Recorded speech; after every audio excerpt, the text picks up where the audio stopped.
Pinoy na na-rescue sa scam hub sa bansang Cambodia dumating na sa Pilipinas. Kasama mo sa balita, Radyoman Joyce Zadra. Joyce. RMN Live Report. 14 na Pilipino na rescue sa scam hub sa Malaysia at Cambodia ang dumating sa bansa.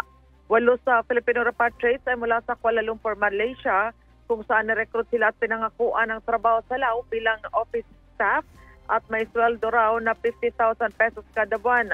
Ayon sa kanila, isinakay sila sa bangka mula Dipolog patungong Zamboanga at inilipat sa isa pang bangka papunta ng Malaysia. Pagdating doon ay sinakay sila sa tren na patungan ng Perlis sa border ng Malaysia at Thailand kung saan sila ay nakulong ng 6 na buwan. Tinulungan na sila ng Philippine Embassy sa Malaysia kaya sila nakauwi sa Pilipinas. Habang ang 6 naman na iba pang dumating na Pinoy ay na-rescue naman mula sa Cambodia. Nirecruit naman daw sila bilang customer service representative at pinangako ng sweldo na $1,000 kada buwan. Pero kalaunan ay ginawa silang scammers at inabot sila ng pisikal kapag hindi sila nakakaabot sa kota. Tinulungan naman sila makauwi ng Pilipinas ng Philippine Embassy sa Cambodia.